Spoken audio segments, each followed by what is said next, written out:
Hello everyone, কেমন আছো তোমরা সবাই? তো আশা করছি তোমরা প্রত্যেকে অনেক ভালো আছো, আর আমিও ভালো আছি।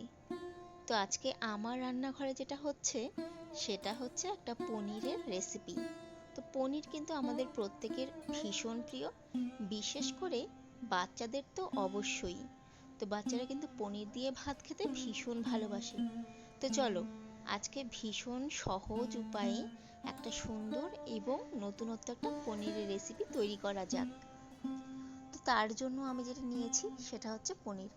বেশ সুন্দরভাবে পিস পিস করে নিয়েছি এই পনিরগুলো। আর তার সাথে যেটা নিয়েছি সেটা হচ্ছে 1 কাপ পরিমাণ দুধ। তো আমি এখানে গরুর দুধ ব্যবহার করেছি, তোমরা চাইলে লিকুইড দুধও ব্যবহার করতে পারো। তো যাই হোক, এখানে আমি কড়াই চাপিয়ে দিয়েছি। তো কড়াইটা গরম হওয়ার সাথে আমি দিয়ে দেবো এখানে সাদা তেল। তোমরা চাইলে এখানে সর্ষের তেলও ব্যবহার করতে পারো।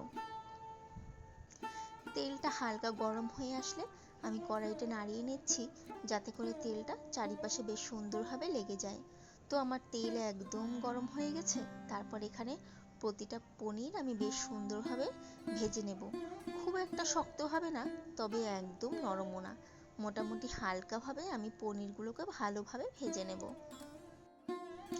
অনেক সময় দেখা যায় পনির ছাড়ার পর কিন্তু কড়াইয়ের সাথে সেটা লেগে যায়। তো আমি যেটা করি সেটা হচ্ছে তখন সেই মুহূর্তে আমি খুন্তি দিয়ে সেটাকে নাড়ানোর চেষ্টা করি না, যদি দেখি সেটা আটকে গেছে। তো সেক্ষেত্রে আমি উপর দিয়ে হলুদ আর নুন এভাবে হালকা একটু দিয়ে রাখি। রাখার পরে বেশ কিছুক্ষণ আমি সেটাকে কড়াইয়ের মধ্যে রেখে দিই, যাতে পনিরের নিচটা বেশ সুন্দরভাবে ভাজা হয়ে যায়। তো তারপর আমি চেষ্টা করি সেটাকে নাড়াবার। তো এখানে একটা আমি বাটি নিয়েছি, আর তার মধ্যে কিছুটা পরিমাণ জল দিয়েছি। তো সেটার মধ্যে এবার বেশ কিছু মশলা আমি অ্যাড করব। তো তার মধ্যে হচ্ছে হলুদ, নুন, লঙ্কার গুঁড়ো, আর একটু কালারের জন্য সামান্য কাশ্মীরি লঙ্কার গুঁড়ো, সামান্য পরিমাণ জিরে গুঁড়ো, আর সামান্য পরিমাণ ধনে গুঁড়ো। তো এই সমস্ত কিছুকে ভালোভাবে নেড়ে আমি একটা পেস্ট বানিয়ে নিয়েছি। এবারে এই সব মশলাগুলোকে ভালোভাবে এমন একটা চামচের মাধ্যমে জলের সাথে বেশ সুন্দরভাবে গুলিয়ে নেব।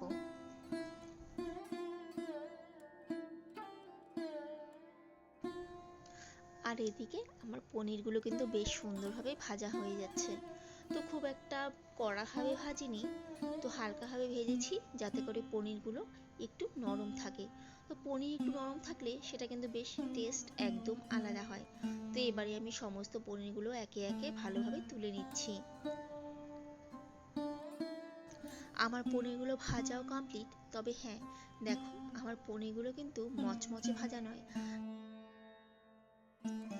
এবারে আমার কড়াইয়ের মধ্যে যে তেলটুকু রয়েছে তার মধ্যে সামান্য পরিমাণ তেল দিয়ে তার মধ্যে দিয়ে দিয়েছি তেজপাতা, গোটা শুকনো লঙ্কা, আর তার মধ্যে দিয়েছি বেশ কিছু পরিমাণ কালো জিরে। তো এটা হচ্ছে আমার ফোড়ন। তো ফোড়নটা কমপ্লিট হওয়ার পর তার মধ্যে বেশ কিছু কাঁচা লঙ্কা চিড়ে আমি দিয়ে দিয়েছি। এতে করে ফ্লেভারটা বেশ অন্যরকম এবং খুব সুগন্ধি হয়ে ওঠে। তো সেই জন্য আমি কাঁচা লঙ্কাগুলো ব্যবহার করেছি। তো তারপর যেটা করব সেটা হচ্ছে আমার গুলে রাখা সম্পূর্ণ পেস্টটা আমি তেলের মধ্যে ছেড়ে দেব।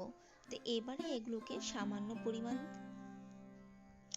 জল দিয়ে ভালোভাবে কষিয়ে নেব, যতক্ষণ পর্যন্ত না আমার এই মশলাগুলোর থেকে তেল ছেড়ে দিচ্ছে, ঠিক ততক্ষণ পর্যন্ত আমি চেষ্টা করব এগুলোকে কষানোর।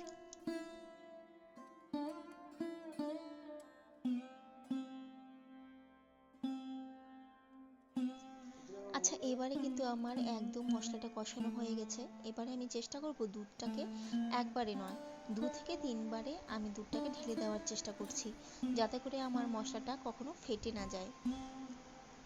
তো দুধটা ঢালার পর কিন্তু আমি খুন্তি দিয়ে বেশ সুন্দরভাবে নাড়িয়ে দিচ্ছি। আর তার মাঝে বলে রাখি, আমি কিন্তু এই ক্ষেত্রে গ্যাসের আঁচটা একদম স্লোতে রেখেছি, যাতে করে ফেটে যাওয়ার কোনো চান্সই না থাকে। হাই ফ্লেমে যেহেতু এটা ফেটে যাওয়ার চান্স বেশি থাকে, সেই জন্য আমি একদম কমিয়ে দিয়েছি।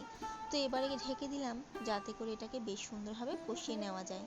তো আমার কিন্তু কষানো একদম কমপ্লিট। তো এই যে দেখো, তো এবারে মশলাগুলো যেহেতু চারদিকে ছড়িয়ে গেছে, এইগুলোকে বেশ সুন্দরভাবে জলের মধ্যে নেড়ে দেব। তো এরবারে আমার কাজ হচ্ছে পনিরগুলো ছেড়ে দেওয়া। তো একে একে সমস্ত পনির আমি এখানে দিয়ে দেব। আর বেশ কিছু সময় এটাকে একটু ফুটিয়ে নেব।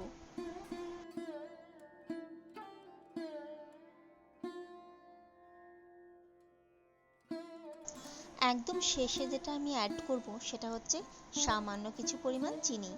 তো এতে করে টেস্ট অনেকটা দ্বিগুণ হয়ে যায় আর খেতে ভীষণ ভালো লাগে। বেশ কিছুটা সময় ফুটিয়ে নেওয়ার পর আমার কিন্তু রান্নাটা একদম কমপ্লিট। তো কেমন লাগলো তোমাদের? ঘরোয়া নিরামিষ একটা পনিরের রেসিপি। তাহলে কিন্তু অবশ্যই বাড়িতে এটা ট্রাই করে দেখতে পারো। আর তারপর কিন্তু আমাকে কমেন্টের মাধ্যমে অবশ্যই জানাতে ভুলো না যে তোমাদের কেমন লাগলো। আচ্ছা, যদি তোমাদের এই রেসিপিটা ভীষণ ভালো লেগে থাকে তাহলে অবশ্যই আমাকে কমেন্টের মাধ্যমে জানিও। আর পাশে থেকে অবশ্য লাইক, কমেন্ট আর ছোট্ট করে একটা সাবস্ক্রাইব করে দিতে ভুলো না।